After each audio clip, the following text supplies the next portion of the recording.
Hi guys, welcome back to my channel. This is me, Jenny. So for today's video, reactor na ako. So ngayon guys is magre-react ulit tayo ng video ni Kuya Ron. So nasa na ako, pang ilang video na ako. Napanood ko na yung vacation prank. Yung napayakap si Alima. Napanood ko na rin yung bakit nagwawala sila. Oh my goodness, ang saya-saya nila. Diyos ko, Lord, hindi mapigilan ng saya ng mga bata. Well, hindi lang naman mga bata masaya, pati rin naman yung mga matatanda. Masaya din naman sila sa bakasyon nila.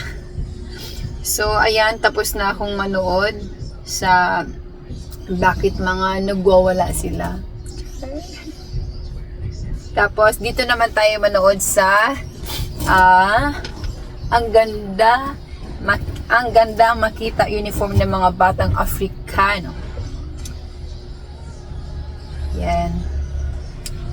Nagre-react tayo. Pero,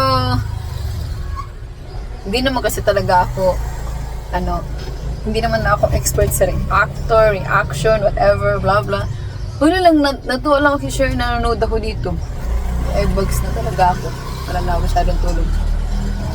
So, panoorin natin ito. Mute muna natin kasi merong ads.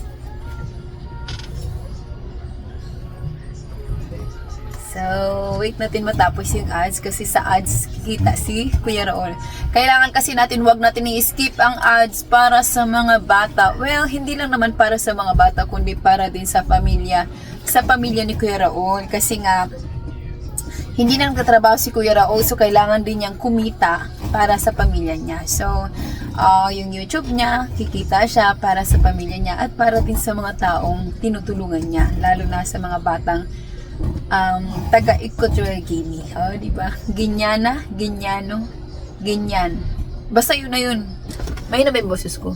Wala kasi akong wala akong microphone kasi nga hindi naman si mayaman. Okay, tapos na.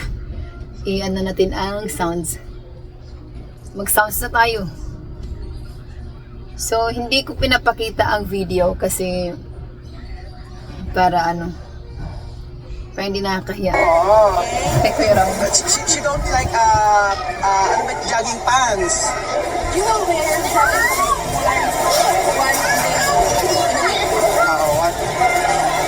one day in a week. Very supportive talaga yung teacher. Victoriano, I mean, come over here. English, come over here.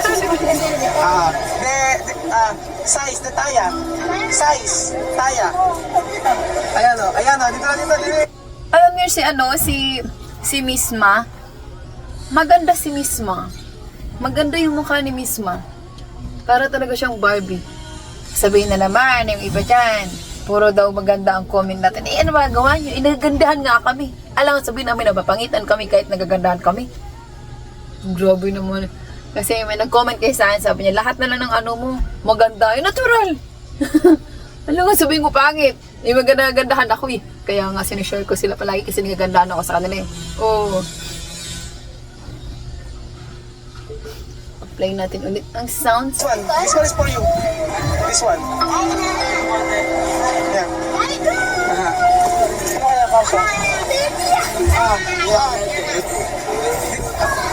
This one.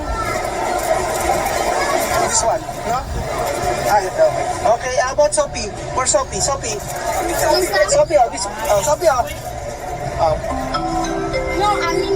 Nakakaintindi na talaga sila ng English. Paunti-unti. Tsaka kaiba na yung mga bata ngayon kumpara sa dati nung bagong dating sila dito sa Pilipinas. Ibang-iba na sila ngayon. Ano pa lang sila, 2 months na sila dito sa Pilipinas. Yes, 2 months na sila dito sa Pilipinas. Wow, ang bilis ng panahon, ano? This one? Okay.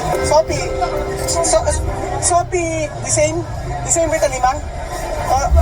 Sophie, for Sophie. Also this one.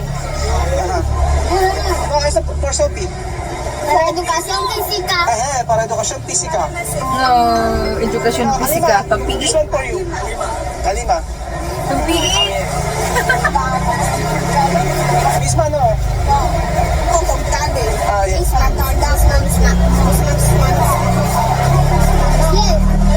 This one? Okay. Wow. Ayan, namimili na po sila mga amigo ng kanilang uniform, PE uniform. Pero meron na po sila ngayon, nakakainin nila po yung mga lang palda. May PE din. Cuando la escuela de educación física vestir. Yes, Friday, Biyernes. Oh, pang-PE. Biyernes. So, ikaw ang tingnan sa'yo. Sige, din meron. Finish. This one is for you, Miss Man? Okay. Kuya, ito na po sa kanila. So siguro guys, sa mga nagtataka bakit ko hindi pinapakita yung video, yung nire-reactionan ko na video, kasi nahiya ako. Parang respeto ko sa channel niya. Parang ayaw kung gusto nyo panoorin yung video na yun, punta kayo sa Pinoy and Equatorial Guinea, manood kayo ng video na yun. Ang hanapin nyo yung pag-aaral ng mga Aprikano sa Pilipinas. So, yung akin lang is sinishare ko lang yung nararamdaman ko pero sa video ito. So, sinishare ko lang sa inyo yung ang ginagawa ko, pinapanood ko, reaction ko. Kasi, masaya ako sa ginagawa ko eh. Pero dati kasi talaga is hindi ko talaga to ginagawa. Ngayon ko lang to ginagawa sa channel ni Pinoy and Equatorial Guinea kasi nga natutuwa ako. Tsaka, nakagawa din ako ng content dito. Tsaka, natutulungan ko rin sila kahit paano sa pamamagitan ng pag-play ng mga videos nila. Actually, lahat ng videos niya is na-play ko na talaga, napanood ko na talaga. Kasi simula nung nag-start ako manood dito, nasa pa sila, sa Equatorial Guinea pa sila, ang ginagawa ko is, binabalikan ko yung dati niyang upload, kaya alam ko yung mga upload niya dati, yung video niya is hindi pa naka full screen, siguro hindi pa ganun si Kuya Raul karunong paano mag-edit or something like that, English yun So ayun, lahat talaga tayo dumadaan sa ganun, yung hindi tayo marunong dapat yung ratio ba yun? Ratio? Ano yun? Basta yun yan. Hindi ako marunong. Basta yung size ba yun ng screen? Yung RATIO. Basta yun na yun. Tapos ngayon maayos na talaga yung ng video niyan. Nakakatuwa. Kaya yung mga hindi pa po talaga nakapanood kay Kuya Raul sa Pinoy and Equatorial Guinea, manood na kayo. Nakakatuwa. Gaya na sinabi ko, matutuwa na kayo, may inspired kayo, tapos nakakatulong pa kayo sa mga batang ganyan. At sa pamilya din ni Kuya Raul. Na mga PE uniform. Ang ganda ng PE uniform dito, mga amigo. Diba? Para kung So ulitin ko, yung nire-reactionan ko na video ay kung gusto nyo mapanood, puntahan nyo po yung Pinoy and Equatorial Guinea. Panoorin nyo yung video niya ng pag-aaral ng mga Afrikano sa Pilipinas. Matutuwa kayo. Nuevo. Yes. Yun pala mga maganda mga amigo. Pagka nag-Spanish ako, isunod ko na rin yung English. Yun po ang mas maganda.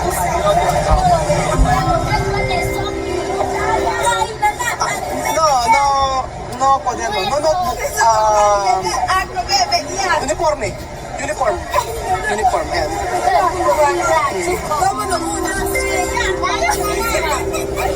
Ang sisi. Pwede tinis na.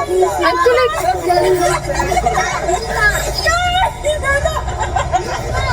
Maloko to si Miss Beth. Iniinis si Bigyan. Sa lahat ng mga bata dito tahimik, ito ang lisawan. Kaya kompleto. Ang kulit. Basura. No, you cannot enter there. Nakakaintindi na. Tech powerhouse Huawei has Mute natin kasi merong commercial. hintayin natin matapos ang commercial kasi ang commercial is 14 minutes, so balikan ko kayo. Kasi 14 minutes pang ating commercial. Kailangan na perfect ang inyong email. So, siyempre, pero sa mga email, siyempre tama data. Pero meron akong kakilala na siyempre, hindi tayo yun. Pagka nag-email sila, mali-mali pa din, pero at least nahuhula. So, hindi masyado sa yung pag-i-email sa ako. So, minsan, pagka namamali ako, hayaan nyo na. Ikurot nyo. Pero,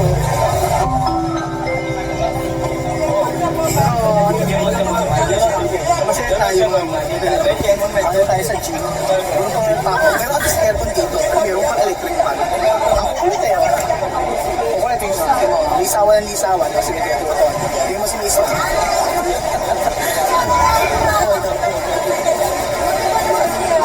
At lagyan mo siya Abu Matingga anak kasi wala silang middle name. O yan, sila si Kahina lang sila. Joint force tayo dito. Tapos, pagkayari ng uniform, ID na. Ayan na po isa. Kasi na po lahat sa uniform. Ayan, double check natin.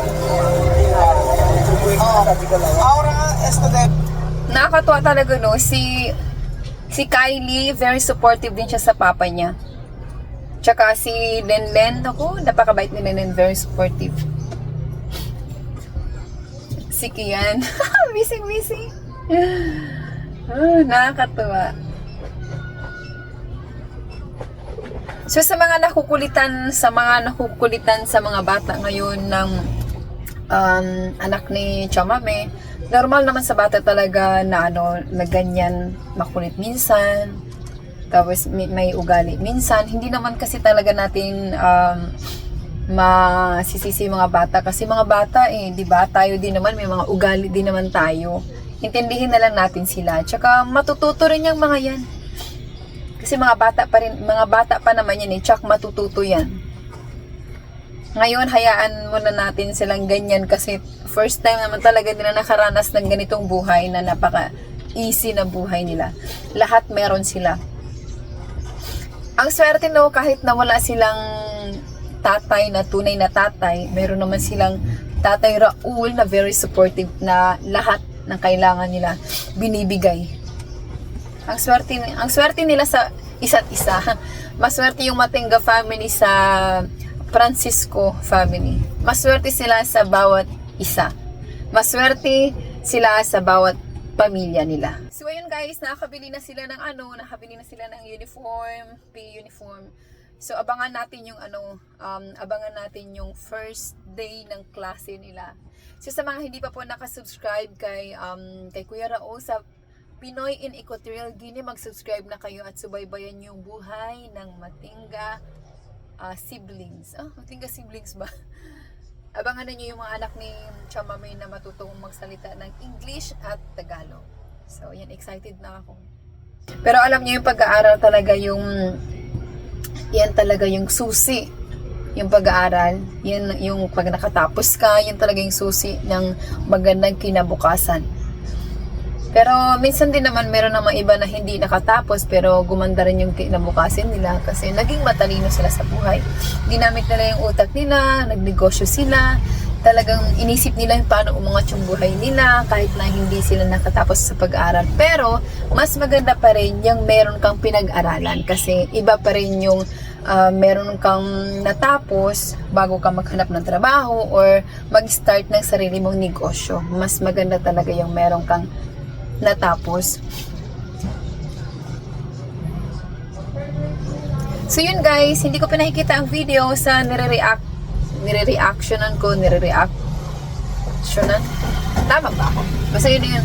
Kasi yung ko lang, kung gusto nyong manood sa video nila, punta lang kayo sa Pinoy in Equatorial Guinea para malaman ninyo kung bakit gustong-gusto ko manood sa video nila.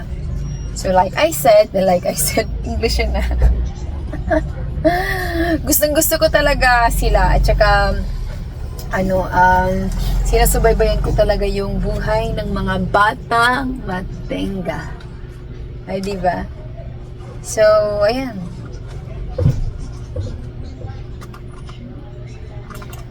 Upo ka doon, huwag kang aalis dyan. Nakinig naman siya sa akin. Sabi ko, huwag kang aalis dyan hanggang hindi ko sinasabi.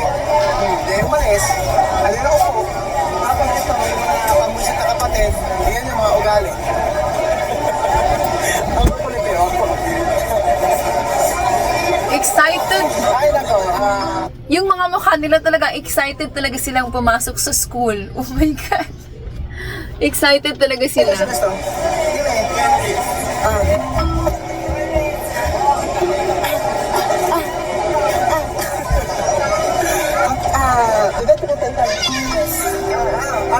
Tsaka isa pa guys, no, mukha ni Kuya Raul, alam mo talaga na totoong-totoo yung mukha niya. Hindi ka talagang makikita na nagpipretend siya na masaya, nagpipretend siya na okay. Talaga makita mo talaga sa mukha niya na normal siya, na ganun talaga siya. So, yun, sa mga basher dyan, bala kayo, basta yun ang impression ko sa kanya, magawa nyo. Diba? Kami sa buong araw nito para wala na po problema. So, ayun, napagod man pero masaya. Matagod, pero masaya. Ibang experience pala na, kasi di ba sabi ko nga sa si kahit hindi ko naman nasubaybayan na nag-enroll like grade 2, grade 3, grade 4, grade 5, sige naman talaga. So, nakakapagod pala, nakakapagod sa school. Nakakapagod sa school, tapos sa nakakapagod, alam mo yung naisip ka, ano pa po na may kulang pa ba o ano. Ngayon, so, ano po masasabi niyo mga amigo? Masaya po ba kayo? Masaya. Masaya kami para sa mga bata. Masaya. Happy si Sophie. Masaya sila dahil makapusot nila ng uniform ng Western University Philippines. Thank you sa inyong support sa araw-araw ninyong panunood. Bye! O ano pang hinihintay nyo? Pumunta na kayo sa video ni Kuya Raul. Okay? Kasi para marami tayo. Para maka 1 million subscribers na siya. Deserve niya magkaroon ng 1 million kasi nga ang dami niyang binubuhay. Okay? So, thank you for watching guys. Bye! Bye!